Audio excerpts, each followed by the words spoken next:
오늘 그 첫 변론 기일이지만 그 윤석열 대통령 신변 안전 우려 등의 이유로 이제 불출석을 했는데 결국에는 4분 만에 끝났고요. 일단 헌법학자로서 총평 한번 들어보겠습니다.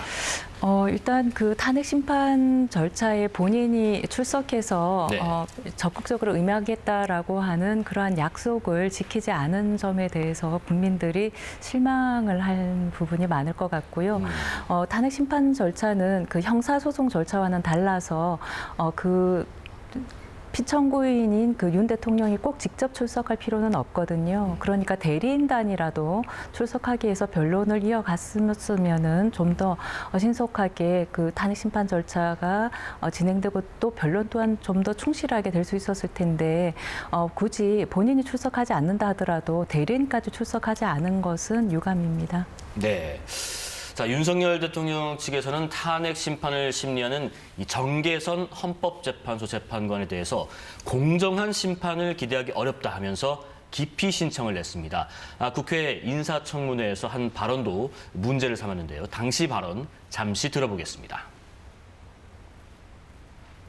국회 직원들과 시민들을 폭행하는 등 물리력을 행사한 병력 투입에 대하여 헌법 틀내에서 이루어진 질서 유지라고 보십니까?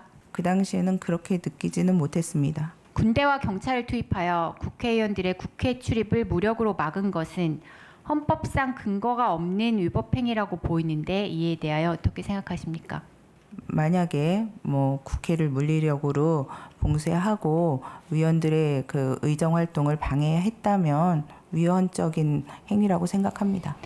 자, 지금 들어보신 정계선 재판관의 이런 발언들을 이유로 윤 대통령 측에서는 사건의 사실관계의 법률적 판단에 대한 예단을 드러냈다 이렇게 주장하고 있는데 교수님은 어떻게 생각하시는지요?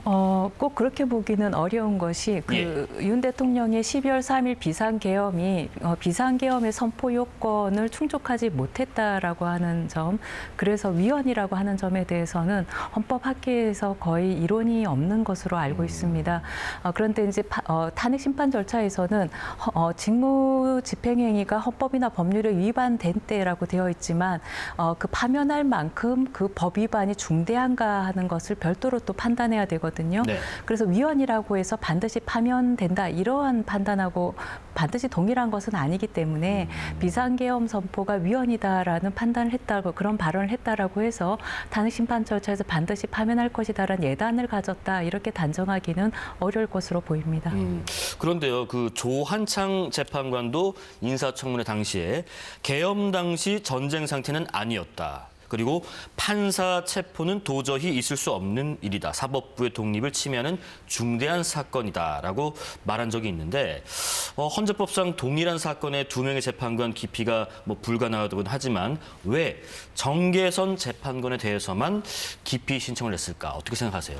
아마도 짐작 추정하자면 네. 그 조한창 그 재판관은 이제 그 여권에서 추천한 분이고 네. 그리고 정계선 그 당시에 이제 후보자 그리고 이제 재판관은 야권에서 이제 추천한 분이기 때문에 아마 좀 정치적인 진영에서 좀 다르다라고 생각했을 수 있고요.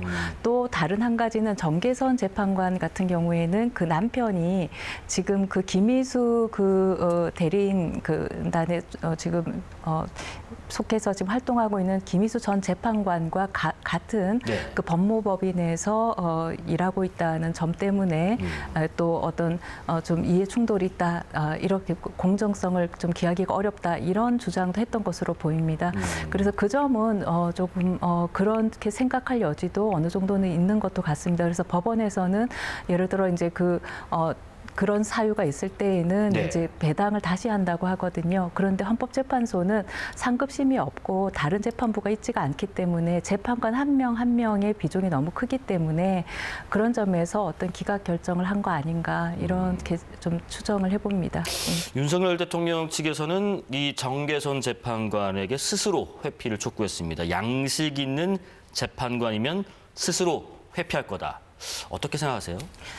근데 만약에 이제 그 남편과 같은 회사에, 그러니까 법무법인에 있는 그런 그 변호사가 네. 그 반대측 그 소추단의 대리인으로 활동하고 있다는 점 때문에 공정성이 의심된다라고 하는 그런 주장은 뭐 듣기에 따라서는 뭐 어느 정도 주장은 할 수 있습니다만 헌법재판소가 다른 재판부가 있지를 않기 때문에 만약에 이제 그 정계선 재판관이 그 빠지게 되면은 그러면 어렵게 이제 8명이라도 만들어 놨는데 7명에서 또 심판해야 되기 때문에 이것 또한 또 못지않게 그 재판 절차의 그 탄핵 심판 절차의 공정성이나 정당성에서 또 많은 또 문제가 있을 수 있기 때문에 불가피한 선택이 아닌가. 그래서 헌법재판소도 이러한 점들도 다 고려해서 기피 신청에 대한 기각 결정을 내린 거 아닌가 이렇게 생각이 됩니다. 네.